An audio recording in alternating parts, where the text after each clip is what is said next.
Saya tahu Indonesia punya presiden. Saya begitu bangga dengan responsifnya seorang presiden di periode pertama kepemimpinannya 2014-2019. Saya begitu terkesima betapa presiden kita begitu responsif terhadap rakyatnya.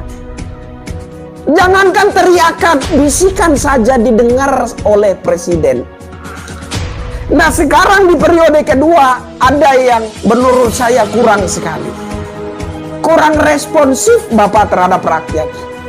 Rakyat yang sementara tertindas, rakyat yang sementara menangis, menjerit, dengan begitu susah payahnya ingin menggapai keadilan, dengan teriak-teriak, tapi Bapak tidak dengar. Maaf, mohon ampun, mohon maaf Pak Presiden. Ini yang saya sesali di periode kedua kepemimpinan Bapak. Di periode pertama Bapak begitu sensitif, bahkan dengan bisikan rakyat saja Bapak dengar. Tapi di periode kedua ini masyarakat sudah menjerit-menjerit dengan teriakan yang begitu menggelegar, memecah angkasa raya ini. Tidak Bapak dengar. Tolong Pak, rakyat ini sudah putus asa, merana dalam ketidakpastian. Apakah permainan hukum seperti ini akan diterus-teruskan? Demi rakyat, demi bangsa Indonesia yang bermartabat, saya minta dengan hormat kepada Bapak Presiden, bereskan institusi penegak hukum ini, agar institusi penegak hukum ini kembali dicintai dengan semurni-murninya oleh rakyat Indonesia, agar masyarakat dapat melihat bapak-bapak aparat penegak hukum itu dengan hormat, dengan kagum dan bangga, dan bukan dengan merasa ketakutan, bukan dengan merasa terintimidasi. Saya tegaskan, jangan sampai kecolongan untuk melupakan proses hukum Mr. Sambo dan istrinya. Ini bicara masalah nyawa manusia. Dan nyawa manusia tidak semurah nyawa ayam. Kalau ayam saja, Anda berkendara di jalan tabrak ayam orang, Anda dihakimi masa dulu sebelum Anda dituntut denda. Itu nyawa ayam. Nyawa kambing saja, kalau Anda berkendara bawa mobil tabrak kambing orang, mati. Sebelum Anda dituntut denda, Anda dihakimi masa dulu sampai bonyok-bonyok babak belur, sampai berdarah-darah dulu, baru Anda dituntut denda. Itu nyawa kambing. Yang mati sekarang ini nyawa manusia, Pak. Nyawa seorang manusia, nyawa salah satu putra bangsa yang juga adalah anggota Polri. Manusia, bukan ayam, bukan kambing, manusia. Sudah begitu, kronologisnya direkayasa. Yang menjadi korban kesemena-menaan, yang menjadi korban kesewenang-wenangan, malah dituduh sebagai tersangka pelecehan seksual. Dan kalau kita lengah, kalau kita kecolongan, maka isu pelecehan seksual ini akan memenangkan tragedi Mr. Sambo, Brigadir J. Dan kita akan menunggu momen yang entah kapan itu terulang kembali. Dan kita akan kembali merana, putus asa memandang hukum negara kita. Tolong ini disadari. Rakyat Indonesia, Masyarakat kecil belum mengerti makna kemerdekaan. berkenan di hati Bapak.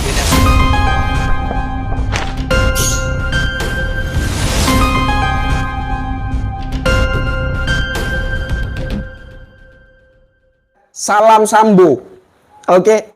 Saya ingin ingatkan kepada saudara-saudara sebangsa setanah air, ya. Ingat, jangan sampai kita terkecoh, dan jangan sampai kita tersugesti dengan situasi demo tolak kenaikan harga BBM dan kemudian kita kecolongan. Ya, kita tidak lagi memantau proses hukumnya Mr. Sambo dan istrinya. Ingat ini, ya. Ini diingat ini. Jangan sampai kecolongan ini ya. Diingat. Kenapa? Karena ini adalah kesempatan rakyat Indonesia untuk benar-benar berjuang demi keadilan bagi rakyat. Ini peluang istimewa bagi rakyat. Ini momen di mana rakyat Indonesia harus benar-benar memanfaatkan dengan bijaksana. Ya. Momen ini harus dimanfaatkan dengan bijaksana semaksimal mungkin demi menggapai keadilan bagi rakyat. Karena selama ini rakyat Indonesia itu putus asa. Keadilan hanya untuk orang-orang berduit. Keadilan hanya untuk para elit. Keadilan hanya untuk orang-orang yang punya link dengan penguasa. Nah, ini adalah momen kita, momen di mana kita harus berjuang semaksimal mungkin demi keadilan hukum bagi rakyat.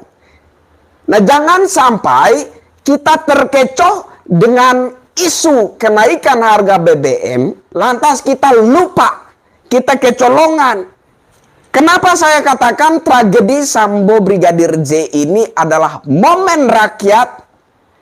Karena dengan tragedi ini baru ketahuan sama kita, baru ketahuan oleh rakyat bahwa ternyata di dalam institusi Polri ada juga polisi. Jadi ada polisinya polisi di dalam institusi Polri.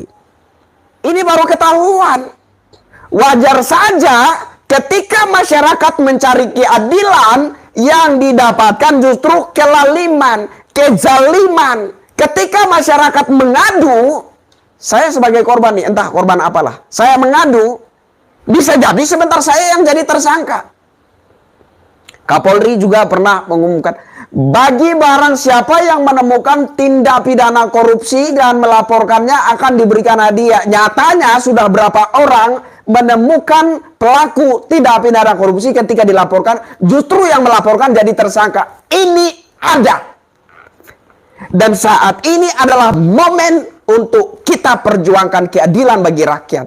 Jangan sampai isu kenaikan harga BBM yang diramaikan dengan aksi demo skala nasional, kita lalu kecolongan dan melupakan momen ini, sehingga momen ini tidak dimanfaatkan secara maksimal. Tolong ini dipahami. Ya, lupakan isu kenaikan harga BBM. Naiknya juga cuma Rp3.000. Anda tidak akan mati kelaparan karena Rp3.000. BBM naik, Jokowi turun, AHY presiden. Jangan sampai ini adalah pengalihan isu yang mana nanti membuat kita kecolongan. Ini adalah momen kita untuk merebut keadilan bagi rakyat. Ya. Ini adalah momen kita untuk merebut keadilan bagi rakyat. Terus suarakan, jangan takut. Selagi kita tidak memfitnah, selagi kita tidak menyebarkan hoax, selagi kita tidak mencaci maki, selagi kita tidak menghujat, selagi kita tidak merendahkan harkat dan martabat orang dan pihak dan atau institusi dan lain-lain, jangan takut. Karena ketakutan itu dimanfaatkan oleh orang-orang licik dan bajingan. Ketakutan rakyat itu dimanfaatkan oleh orang-orang bajingan. Ya. Saya tegaskan, jangan sampai kecolongan untuk melupakan proses hukum Mr. Sambo dan istrinya. Ya. Ini bicara masalah nyawa manusia. Dan nyawa manusia tidak semurah nyawa ayam. Kalau ayam saja, Anda berkendara di jalan tabrak ayam orang, maka sebelum Anda dituntut denda, Anda dihakimi massa. Anda dihakimi massa dulu sebelum Anda dituntut denda. Itu nyawa ayam. Nyawa kambing saja, kalau Anda berkendara bawa mobil tabrak kambing orang, mati. Sebelum Anda dituntut denda, Anda dihakimi masa dulu sampai bonyok-bonyok babak belur, sampai berdarah-darah dulu, baru Anda dituntut denda. Itu nyawa kambing. Yang mati sekarang ini nyawa manusia, Pak. Nyawa seorang manusia, nyawa salah satu putra bangsa yang juga adalah anggota Polri. Manusia, bukan ayam, bukan kambing, manusia. Sudah begitu, kronologisnya direkayasa. Yang menjadi korban kesemena-menaan, yang menjadi korban kesewenang-wenangan, malah dituduh sebagai tersangka pelecehan seksual.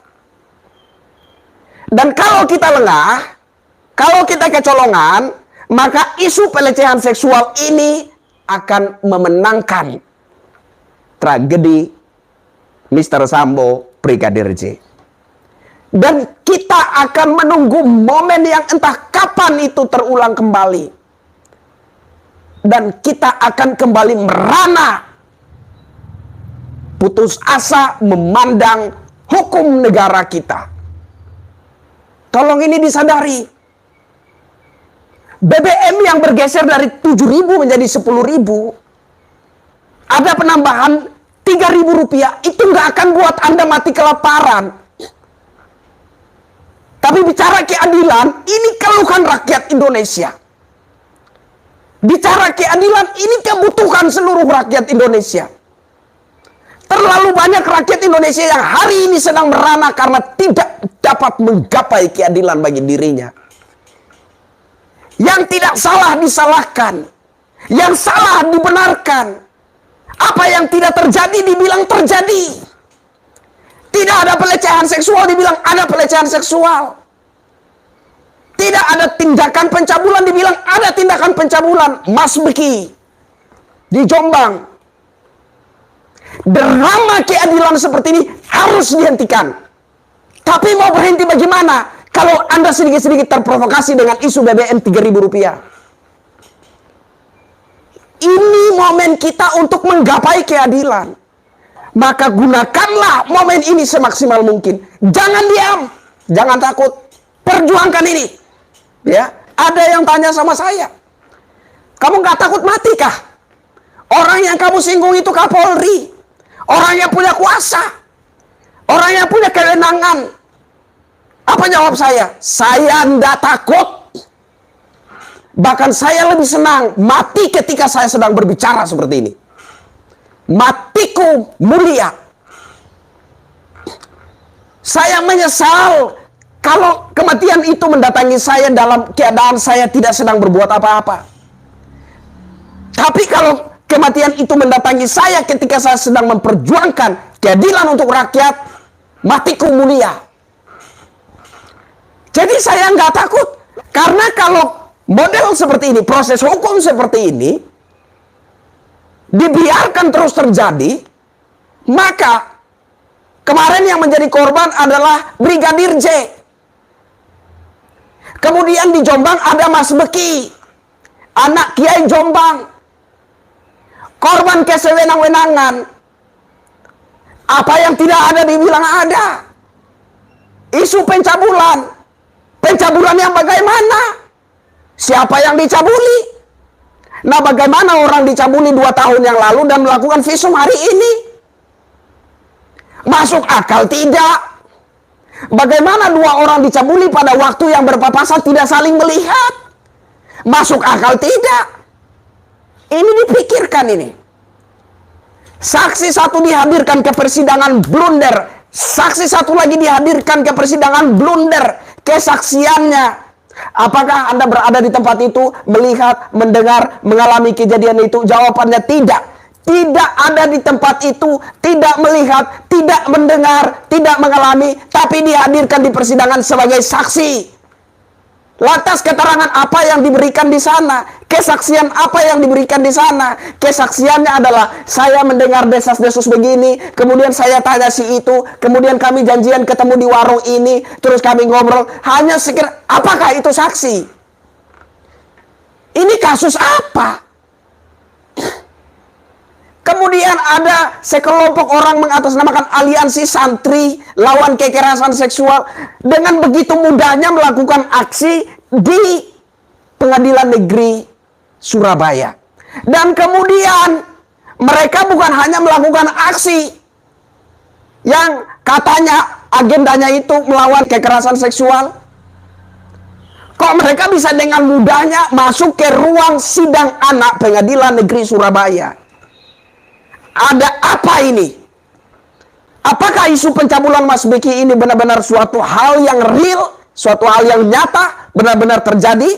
Ataukah sekedar sebuah isu yang dibaliknya begitu syarat dengan kepentingan? Sebagai masyarakat kita perlu mencerna setiap informasi yang kita terima. Saya sudah pernah ikut demo. Saya orang lapangan juga. Demo di depan Polda sudah. Demo di halaman kantor DPR sudah. Demo di halaman Kejaksaan Negeri sudah. Saya tahu bahwa demo di instansi-instansi kenegaraan, demo di instansi-instansi kepemerintahan itu tidak mudah. Kita tidak leluasa. Tapi ini ada sekelompok orang atas namakan aliansi santri lawan kekerasan seksual bisa dengan begitu leluasa datang ke halaman Pengadilan Negeri Surabaya, menumpang mobil plat merah milik instansi BKKBN, beraksi di depan kantor Pengadilan Negeri Surabaya, dan kemudian mereka bisa podcast dalam ruang sidang anak Pengadilan Negeri Surabaya. Ada apa sebenarnya? Apakah ini hal yang sepele yang tidak perlu untuk dipersoalkan? Saya kira nggak bisa seperti itu. Kita harus fair untuk memandang ini. Artinya apa? Artinya patut diduga kasus Mas Beki ini merupakan kasus rekayasa yang diperankan oleh berbagai pihak. Ini yang perlu kita sadari. Ini saatnya kita sebagai rakyat Indonesia menggunakan momen ini, momen tragedi Mr. Sambo, Brigadir J ini, untuk menggapai keadilan bagi rakyat. Bahwa permainan-permainan hukum seperti ini jangan diterus-teruskan. Karena rakyat Indonesia sudah muak dengan permainan hukum seperti ini. Muak dengan permainan hukum seperti ini. Rakyat Indonesia sudah capek, merana, putus asa memandang situasi proses hukum seperti ini. Kalau kita tidak memanfaatkan situasi ini dengan baik untuk menggapai keadilan bagi rakyat, maka kemarin Brigadir J, hari ini Mas Beki masih dalam tahanan, besok kemungkinan saya, lusa Anda, dan seterusnya. Kalau sekelas jenderal saja bisa dijalimi, kalau sekelas jenderal saja bisa digulingkan dengan permainan hukum seperti ini, apalagi Anda, apalagi saya. Yang kita lawan bukan institusi penegak hukum. Institusi penegak hukum milik bangsa, milik negara, milik rakyat. Patut untuk kita jaga, patut untuk kita hormat, patut untuk kita cintai. Yang mesti kita lawan hari ini adalah permainan hukum yang semena-mena terhadap rakyat. Permainan hukum yang semena-mena terhadap keluarga Brigadir J. Permainan hukum yang semena-mena terhadap Mas Beki, keluarganya, dan pesantren Sidikiyah. Permainan hukum yang semena-mena terhadap keluarga Astrid dan Lail di Kupang, Nusa Tenggara Timur. Dan saya tetap yakin hari ini ada begitu banyak kasus di tanah air yang serupa, hanya tidak sempat terekspos ke publik. Dan ini yang harus kita lawan. Bukan masalah pergeseran harga BBM. Pergeseran harga BBM itu demi penguatan ekonomi negara. Pergeseran harga BBM itu demi keseimbangan ekonomi satu bangsa. Bukan hanya untuk keluarga Pak Jokowi. Itu untuk keseimbangan ekonomi satu bangsa. Dalam bangsa ini bukan hanya ada diri saya dan Anda. Bangsa ini dari Sabang sampai Merauke, ini 200 sekian juta rakyat Indonesia. Dan untuk 200 sekian juta rakyat ini, harus dipikirkan matang-matang langkah seperti apa, kebijakan seperti apa, yang sekiranya bisa menjawab semua keresahan yang ada. Itu tidak mudah. Jadi kalau pemerintah membuat suatu kebijakan demi keseimbangan ekonomi satu bangsa yang besar ini, jangan ngeyel, jangan ngoceh. Ingat rakyat Indonesia yang saat ini sedang merana dengan persoalan hukum yang dibuat-buat. Karena kalau Anda cuek dengan ini, maka bisa jadi besok Anda adalah korbannya. Anda anggap saya bodoh, silakan. Tapi saya siap mati. Kalau memang saya itu ditakdirkan untuk mati karena berbicara seperti ini. Demi rakyat Indonesia ini agar tidak terus-terusan dizalimi. Dulu saya orang yang antipati dengan kata kriminalisasi. Bising rasanya kalau saya dengar ada kata kriminalisasi.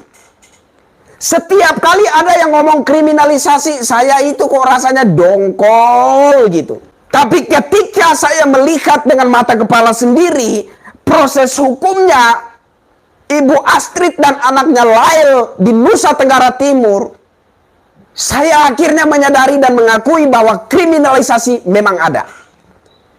Ketika saya melihat permainan hukum dalam misteri kematian Brigadir J, saya harus mengakui bahwa kriminalisasi memang ada. Ketika saya melihat permainan hukum di isu pencabulan Mas Beki, saya harus mengakui bahwa kriminalisasi memang ada.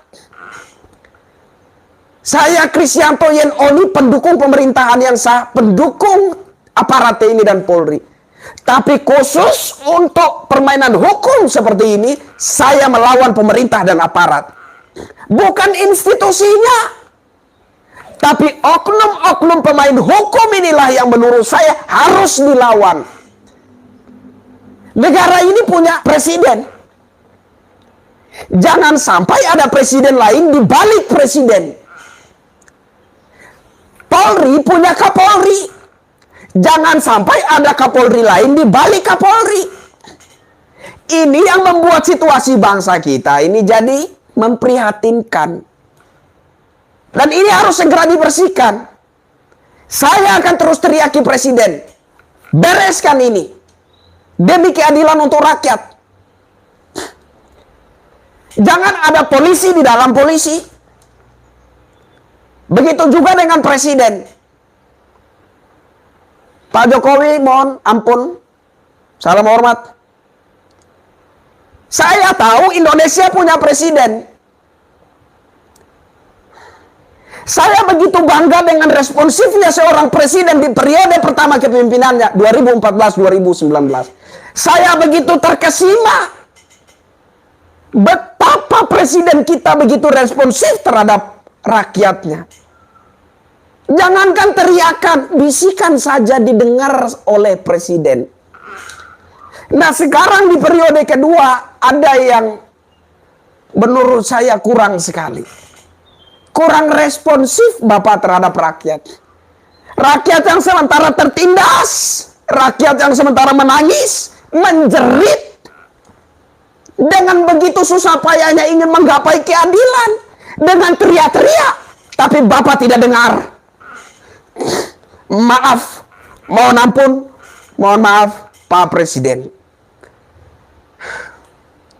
Ini yang saya sesali di periode kedua kepemimpinan Bapak. Di periode pertama kepemimpinan Bapak, Bapak begitu sensitif. Bahkan dengan bisikan rakyat saja Bapak dengar.